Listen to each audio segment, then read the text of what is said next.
Alors ce qu'on constate depuis quelques mois maintenant, c'est que la crise nous a fait changer la façon d'aborder la relation client ou la prospection.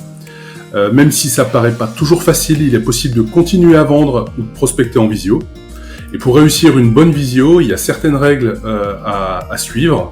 Et puis surtout y ajouter une bonne dose d'astuces. Alors on va aborder 4 moments importants pour réussir cette visio client ou prospect.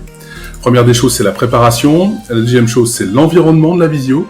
Ensuite, c'est quelle posture on doit avoir pendant la visio. Et puis après, que fait-on après la visio? Alors, plusieurs règles pour préparer sa visio. Dans un premier temps, je confirme le rendez-vous dans l'agenda électronique avec le lien vers la visio et je fais un mail de rappel quelques heures avant la visio.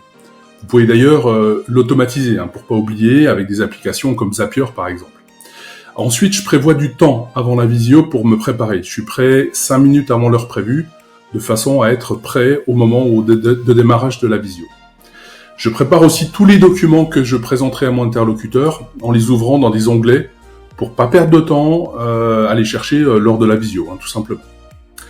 Concernant l'environnement, alors un soin particulier est à donner à l'environnement de la visio, le cadrage. Le cadrage. Eh bien, je me cadre au milieu et plutôt vers le haut. Je laisse un tout petit peu de place, vous voyez, au-dessus de ma tête pour que ce soit assez équilibré. Je prends le temps d'ajuster ma caméra. J'évite aussi la contre-plongée, c'est-à-dire lorsque la caméra est située trop bas, elle ne me met pas toujours en valeur. Donc je mets la caméra à hauteur des yeux. Je nettoie aussi régulièrement ma caméra pour qu'il n'y ait pas d'effet de flou ou d'effet indésirable sur la focale de la caméra.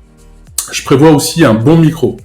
Les écouteurs de votre téléphone feront très bien l'affaire, mieux qu'un micro d'ordinateur. Vous pouvez aussi investir dans un bon micro si vous êtes amené à faire souvent des visios. C'est vraiment un très bon investissement. Au niveau lumière, alors pas de contre-jour, si possible une lumière face à moi pour éclairer correctement mon visage. Et puis attention aux lumières qui seraient derrière moi, le soleil qui donne dans la vitre derrière, etc. Ça peut tout de suite changer la façon de faire une bonne visio et surtout l'apparence et la qualité.